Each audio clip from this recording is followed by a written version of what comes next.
ke acara zikrullah diberikan yang sebagai sodokul hajat adil baik, ya bacaan atau matematika bersani pasangan almarhum yang kita akan doakan, kita niatkan pahala zikrullah, doa dan lain sebagainya.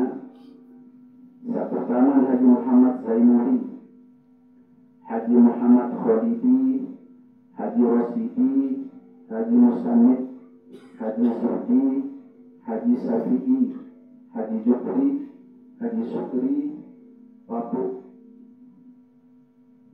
Rohun, Papu Saimon Imamani, anak Saimon, anak Saimon, anak itu Sugianti, Papu Isa, Haji Sulaiman, dan terakhir Papu Jamak Imamani.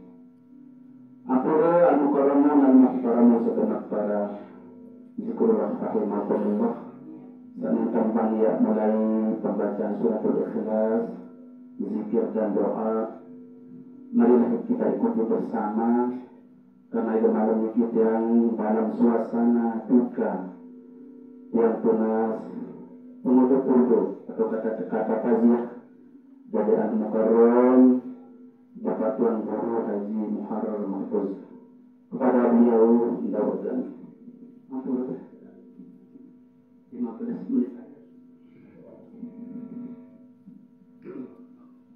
Assalamualaikum warahmatullahi wabarakatuh.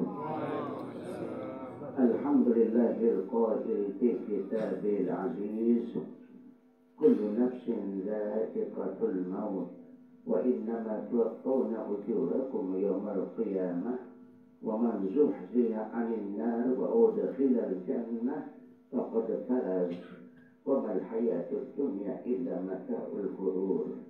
Asyhadu an la ilaha illallah wa asyhadu anna Muhammadan 'abduhu wa rasuluh. Allahumma shalli wa sallim ala 'abdika wa rasulika Muhammadin sayyidil mursalin wa ala alihi wa sahbihi ajma'in. Wa ba'du. Al-Mukarram ayahanda kita Bapak Tuan Guru Haji Hulaimi hafizahullahu ta'ala wa atala umrahu. Al-Mukarramun para Tuan Guru kita yang saat ini bersama kita, para asatidz, tokoh agama, tokoh masyarakat, wabil khusus semua keluarga yang sedang mendapatkan ujian dari Allah Subhanahu wa Ta'ala. Singkatnya hadirin rahimakumullah, dalam suasana duka tetap Jamirin Progosani memanjatkan puji dan syukur kepada Allah Subhanahu wa Ta'ala. Allah dijamin yang Progosani sehat walafiat. Saat ini bau Jamirin Progosani hadir bersama di majelis zikir niki. Hadirin rahimakumullah, memang kalau kita tidak berpegang dengan ajaran agama, meninggalnya keluarga bisa menjadi satu pukulan yang berat bagi keluarga kalau tidak berpegang dengan ajaran agama. Kalau dalam istilah baginda Rasulullah sallallahu alaihi wasallam, beliau sangat melarang apa yang disebut dengan niyahah. Niyahah yakni melontarkan kata-kata yang menunjukkan ketidakridaannya terhadap takdir Allah. Tapi insya Allah keluarga tidak sampai seperti itu. Memang kemudian baginda Rasul pertegas, man lam yarda ala qada'i wa man lam yashkur ala na'ma'i falyakhruj min bainis sama'i wal ardi wal yatlub rabban siwaya. Atau kama qala Rasulullah, dan siapa yang tidak ridha dengan qada'ku, keputusanku, barang siapa yang tidak syukur terhadap nikmatku, silakan keluar dari permukaan bumi dan langit ini, cari Tuhan selain aku. Ini merupakan sebuah ungkapan yang keras, merupakan hadis qudsi yang disampaikan oleh baginda Rasulullah sallallahu alaihi wasallam. Sehingga insya Allah keluarga tetap ridho dengan keputusan-keputusan Allah, termasuk saat ini keredaan itu terasa dengan melaksanakan zikir, dengan melaksanakan doa. Ini bagian daripada tanda-tanda keredaan umat dalam menerima musibah. Lebih-lebih dalam ayat Al-Quran, Allah Subhanahu wa ta'ala secara tegas menyatakan, A'udzu billahi minasyaitonir rajim, wa lanabluwannakum bisyai'in minal khawfi wal ju' wa naqsin minal amwali wal anfusi wat thamarat wa basyirus sabirin alladzina idza asabatuhum musibah qalu inna lillahi wa inna ilaihi raji'un.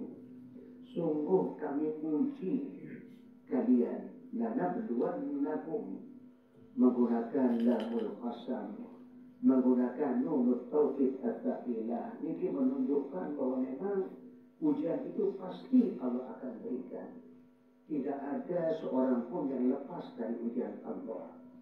Allah kemudian katakan, bisyai'in minal khawf, ada rasa takut kemudian, baik takut hilangnya keluarga, takut hilangnya harta benda, takut munculnya berbagai hal, sulit berserah diri kepada Allah. Dengan adanya rasa takut, sehingga rasa takut itu merupakan bagian dari ujian Allah. Kalau orang beriman muncul rasa takut, muncul bersamaan dengan itu apa yang kita kenal dengan istilah wajah, penuh harap kepada Allah untuk Allah bantu kita menghadapi hal-hal yang mendatangkan rasa takut itu. Allah kemudian katakan ada ujian yang bersifat naqsin minal amwali wal anfus. Tahu-tahu hasil panen menurun drastis, bahkan gagal panen. Apa yang diharapkan beruntung dalam usaha, hancur usaha. Itu bagian daripada naqsin dan amwal. Yang saat ini sedang dihadapi oleh keluarga adalah naqsin dan anfus, yakni dikuranginya jumlah jiwa yang hidup bersama kita. Dalam hal ini Al-Maghfurlah Bapak Haji Muhammad Zainuri. Jadi bagian daripada ujian-ujian itu. Siapa yang tidak mencintai saudaranya, siapa yang tidak mencintai suaminya, siapa yang tidak mencintai orang tuanya, pada saat cinta sedemikian besar, Allah cabut yang kita cintai, sehingga meninggalnya salah seorang keluarga itu adalah merupakan musibah. Bahkan dirasakan berat musibah ditinggalkan oleh keluarga. Tapi mari kembali kepada ajaran agama, wa basyirus sabirin. Hai Muhammad, berikan kabar gembira kepada orang-orang yang bersabar, yaitu orang-orang yang kalau ditimpa musibah, kata yang keluar dari mulutnya adalah inna lillahi wa inna ilaihi raji'un. Jadi semoga semua keluarga, istri beliau, saudara-saudaranya, putra-putrinya, mari menerima musibah ini dengan dada lapang dan pasrah kepada Allah dan perbanyak doa. Doa akan sangat terkabul pada saat seseorang mendapatkan musibah. Terakhir saya ajak kita bersama di samping keluarga bersabar, mari kita jadikan ini sebagai pelajaran bagi kita bersama. Maaf, di Kediri yang dalam 1 bulan pernah terjadi yang itu dari sekian yang meninggal, beberapa orang, lebih dari setengah yang meninggal dalam itu meninggal mendadak tanpa sakit. Pantas kali Imam Asy-Syafi'i rahimahullahu ta'ala memberikan satu peringatan, kam min sahihin yamutu bi ghairi illatin wa kam min alimin ya'ish hina min ad-dahr, kata beliau. Betapa banyak orang yang sehat segar bugar, ya sahihin, sehat segar bugar, tahu-tahu meninggal mendadak. Betapa banyak orang yang sakitnya tahunan hidup dalam waktu yang lama. Giring di rumah sakit, ada yang berbulan-bulan di rumah sakit. Tahu-tahu beberapa hari yang lalu di Kediri, menambah tidur habis subuh. Ternyata pada saat menambah tidur itu, tahu-tahu tidak bangun-bangun. Itu 3 orang berturut-turut dalam 1 bulan. Nah ini dari pengalaman kami ini. Jadi banyak sekali kasus meninggal mendadak. Mari ini pantas Imam Ash-Syafi'i katakan kayak seperti yang saya katakan tadi. Kami sahihin yamutu bijairi illatin, betapa banyak orang sehat sudah bugar mati mendadak. Betapa banyak orang yang sakitnya bertahun-tahun belum juga dipanggil oleh Allah. Tentu hikmah yang harus kita ambil, kita ini mudah-mudahan diberikan panjang umur oleh Allah. Tapi bisa saja terjadi kalau Allah berkehendak tanpa kita bisa berbicara dengan malaikat, atau malaikat Israfil datang mencabut nyawa. Lain halnya kalau baginda Nabi masih ditawari, ya Muhammad, aku diperintah oleh Allah untuk datang kepada engkau. Apakah engkau rela menerima keputusan Allah untuk dicabut sekarang, kata malaikat maut? Atau engkau diberikan kesempatan untuk hidup, ditunda kematianmu ya Muhammad? Apa yang dipilih oleh Rasulullah sekarang? Jangan tunda. Ya, karena apa? Karena Nabi berpikir Fathu Mekah sudah terjadi, kemenangan kota Mekah. Kemudian ayat terakhir yang menunjukkan Islam sudah sempurna, sudah turun. Apalagi yang harus saya kerjakan? Oleh sebab itu kata Nabi baginda Nabi Muhammad SAW, sekarang lebih baik. Tidak usah besok, tidak usah tahun depan, sekarang. Itulah baginda Nabi. Mudah-mudahan karena tiap tersebut kami tidak bisa berkomunikasi dan malaikat, tetapi yang ada pada kita adalah siap menerima takdir Allah.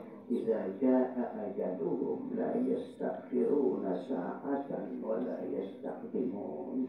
Yang kira-kira yang bisa yang sampaikan, semoga semua keluarga, istri, putra putri, paman, saudara menerima takdir ini dengan penuh rasa sabar. Insya Allah Allah akan memberikan balasan baik kepada almarhum sendiri maupun kepada keluarga yang bersabar. Wa basyir sabirin.